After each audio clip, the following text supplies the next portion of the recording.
Top of the morning to you lunatics. Wait, no, it's good morning, but Penguins played on St. Patrick's. All right, whatever.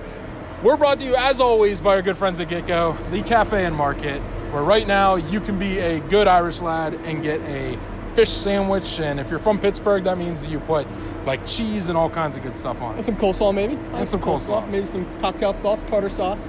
The food probably better than the outcome for what people are going to hear about Evgeni Malkin and his injury that he didn't sustain in the Flyers game, but that he sustained in the Blues game on Saturday. Yeah, kind of a double whammy for the Penguins here. I mean, obviously a disappointing loss in the fashion that they lost. Then to learn later that Evgeni Malkin is now out week to week, which obviously is a little bit problematic. I mean, because week to week at this point in the season means that he could possibly miss time going into the playoffs. Yeah, week to week's a little concerning, especially we didn't hear about it until after the game at Mike Sullivan's press conference.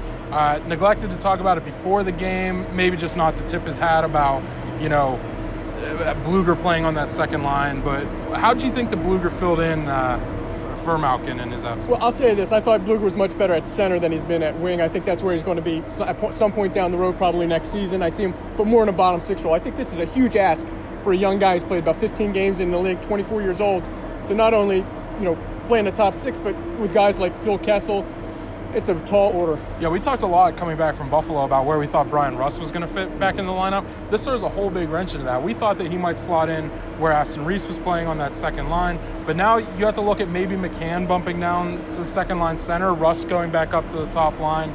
They're going to have to figure something out because I don't think a long-term solution, if it's on the extended week-to-week, is going to be Teddy Blueger. Yeah, Mike Sullivan speaking did not really give a huge vote of confidence towards Teddy Blueger. He said we're going to approach every game as day to day, or game by game rather. So he didn't really say anything great about Teddy Blueger, but yeah, I think that's the way you're going to have to look at it. Guys like maybe Bukestad and McCann, maybe taking on bigger roles. All right, Taylor. Carter Hart, unanimously the Hart Trophy winner of this game. That was clever.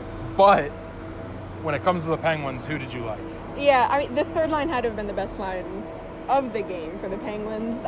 Probably for either team, right? Yeah, and I don't know what the final numbers ended up being, but just like the actual shots on goal, like the differential and like the shot attempts, it was something like 80% in like the third line's favor when they were out there, Yeah, this was a game where it looked like that Bukestad, Simone, and Hornquist line was going to get one, and the Penguins end up getting a greasy goal from the fourth line the second line on a pass off pads from a fourth liner, Teddy Blueger. But that third line, they created chances all game, and it's a game where both goalies standing tall, and it's a game where you have to expect that maybe one of those guys is going to knock one in. Yeah, and I mean they were so tight defensively too, but like the chances they were generating themselves, they were so good. I think any other goaltender in there, you would have seen at least a goal from that line. Maybe 2 in a row for Simone, I don't know, but the entire line, not just him. I mean the passing, just the plays they were making, and then I don't know, they really. They seem to really be clicking, and Patrick Hornquist too, because I mean we have to look back quite a ways for him as well until he's had a streak of really good hockey. Yeah. I think he's only got 2 goals in his last 25 or something like that. Mm-hmm. So anything that gets Hornquist going as well, all the good play on that third line, you hope will translate to the power play. Yeah, I mean just the pressure they created. I mean, and just the rebounds they were creating. I mean, just so much potential for offense. We didn't see it with his goaltender, but yeah, it's just such a good game. The one negative that I've got to point out, and it's what I wrote about, was you see with the goalie pulled, with Hart pulled, you see Bukestad and you see Hornquist flying down the ice, both of them desperately trying to get to the loose puck, trying to get it into the empty net, and Provorov dives, and somehow, even though Bukestad gets his stick there first, Provorov was able to knock it away. Ultimately, as Carter Hart told us, he saved the game for the Flyers. Yeah. I mean, it really did. They could put it away, but then of course, the Flyers, we know what happened after that. Yeah, you guys, we'll spare you those details once again. All right, I know in the last segment we said we were going to spare everyone the details of what happened, but with the collapse, but we're going to go into the details. Another late collapse by the Penguins against the Flyers, losing overtime. Yeah, second time they've done it to the Flyers, but throw in the Buffalo Sabres. They also collapsed again against them up in Buffalo a couple weeks ago.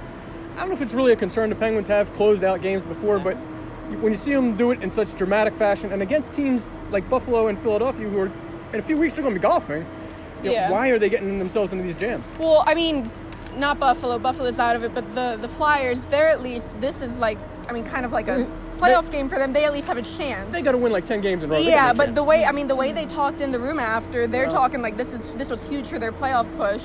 We'll see about that. I'm not sure about that, but I mean, especially after the Stadium Series game, the way the Penguins collapsed there, and then they allowed an overtime goal, and it happened again. Yeah, overtime's not been a friend of the Penguins this season. I don't know what's happened there. You still see the skill that they have out there. They can throw Crosby and Kessel out there still, but when you're missing a Malkin and a Letang, that's what happens. I don't know, but I mean, you would think, especially with Russ back, all that open ice, the speed that he brings, especially, and the other guys they put out there for 3-on-3, it seemed like all that open ice in overtime would have been their friend.